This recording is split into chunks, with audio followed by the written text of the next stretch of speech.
Yo, mambo vipi? Karibuni tena katika mastori ya town yanayoletwa kwenu na Manjose Tembo, na hii ni Manjo TV.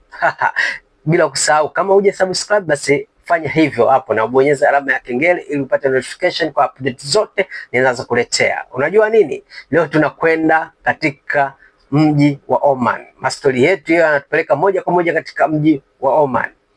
Nafikiri hata nyinyi mmeona kuna clip moja inatambaa mtandaoni. Mwanadada akiwa anajivinjari na bosi wake huko Oman. Inasemekana ile video alikuwa yeye mwenyewe ndo ana rekodi. Ilikuwaje? Nifuatilie afu ujue ni kitu gani kilitokea.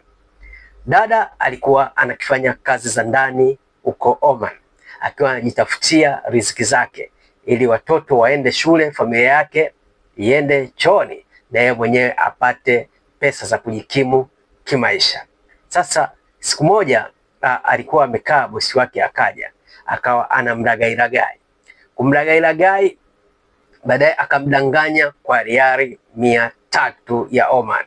Riali 300 ya Oman ni pesa kubwa.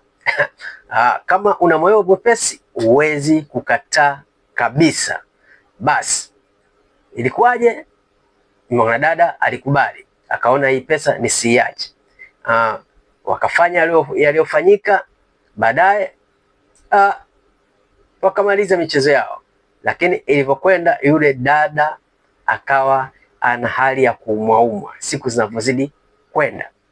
Sasa yule bwana alishagundua kwamba huyu msichana itakuwa ana mimba.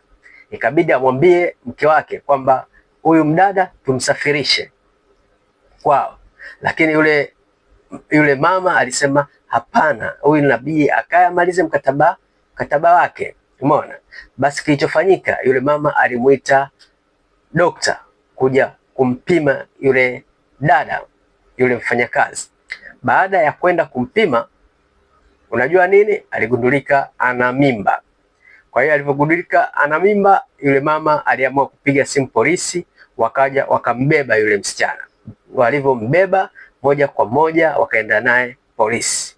Unajua nini? Inasemekana mpaka sasa hivi yule msichana yuko polisi, anasubiriwa mpaka muda wake wa kujifungua ufike.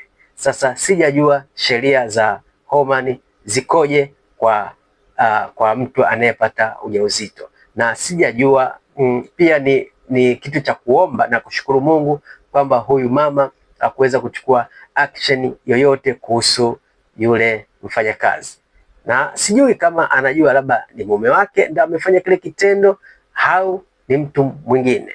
Na kama ni mume wake, basi itakuwa huyu mama alikuwa ni mstaarabu sana, kwa sababu tunavyojua Waarabu walivyo. Uende kumwibia bwana wake au uteleze uende na bwana wake, kitu kinachofuata kila mmoja anajua. Kwa hiyo hiyo ndio story iliyotufikia kutoka Oman.